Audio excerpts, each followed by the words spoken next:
भाग्य का लिखा ही मिलता है। कई वर्ष पहले की बात है। एक गांव के मंदिर में एक पुजारी था।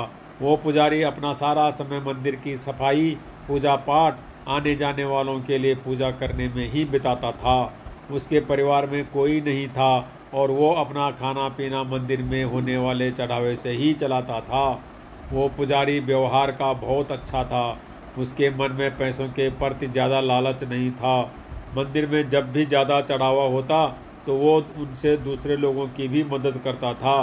पुजारी मन ही मन ये भी सोचता था कि मंदिर के चढ़ावे से थोड़ा बहुत बचत भी होती तो भविष्य के लिए अच्छा हो जाता। लेकिन गांव का मंदिर था तो वहाँ लोगों का आना जाना बहुत कम होता था। मुश्किल से दिन भर में 5 से 6 पैसों का चढ़ावा हो पाता था, जिसमें से पुजारी अपने दिन भर की ज़रूरतों को पूरा करने के बाद सिर्फ 2 पैसे ही बचा पाता था।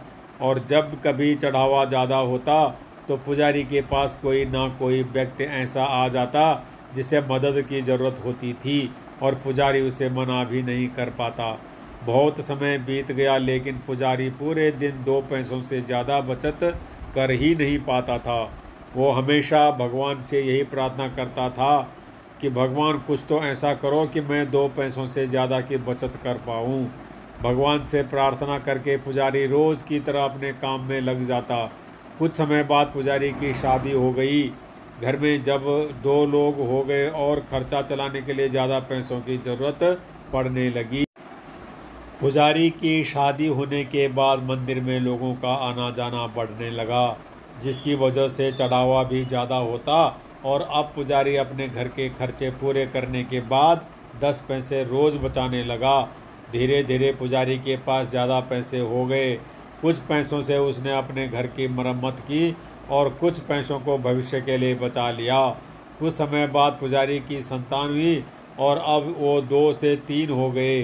पुजारी की संतान होने के बाद अब पुजारी ने देखा कि वो अपनी दिन भर की ज़रूरतें पूरी करने के बाद 15 पैसे बचा लेता है। धीरे धीरे बच्चा बड़ा हुआ और स्कूल जाने लगा।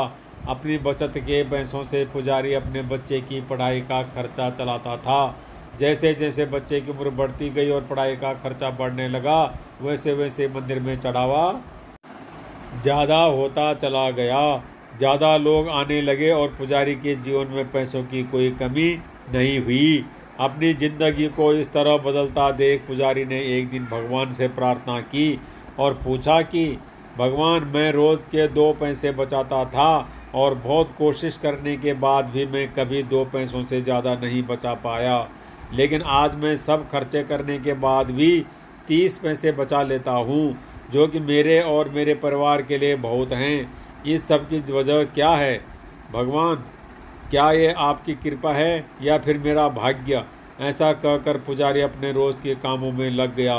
रात हुई और जिस समय पुजारी गहरी नींद में था, उस समय भगवान उसके सपनों में आए और बोले, भक्त, ना तुम्हारा भाग्य बदला है और ना ही मैंने कोई कृपा की है। तुमने जिस दिन शादी की और तुम्हारे घर जो स्त्री आई, उसके आने से तुम 10 पैसे बचाने लगे, जिसमें 8 पैसे तुम्हारी पत्नी के भाग्य के थे, जिसकी वजह से तुम दोनों के पेट भर खाने पीने और बाकी ज़रूरतों की पूर्ति होने लगी। फिर तुम्हारी संतान हुई और उसके होने के बाद तुम 15 पैसे बचाने लगे, जिसमें से 5 पैसा तुम्हारी संतान के भाग्य के थे। आज जो तुम 30 पैसे बचा रहे हो, उसमें से 15 पैसे तुम्हारे बच्चे की पढ़ाई और उसके बेहतर भविष्य के भाग्य के हैं। भक्त, तुम आज भी अपने भाग्य के सिर्फ 2 ही पैसे बचा रहे हो और आगे भी 2 ही बचा पाओगे।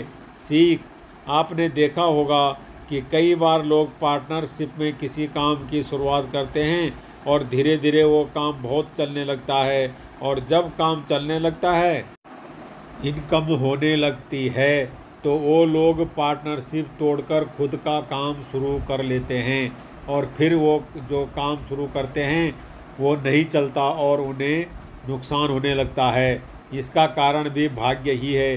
कई बार हमारा भाग्य हमारे दोस्त, हमारे पार्टनर, हमारे परिवार के लोगों के भाग्य से भी जुड़ा होता है, और जब तक हम उनके साथ होते हैं तब तक हमारे साथ सब कुछ अच्छा होता है, और जब हम उनसे दूर होते हैं तो हमारे साथ चीज़ें ज़्यादा अच्छी नहीं होती।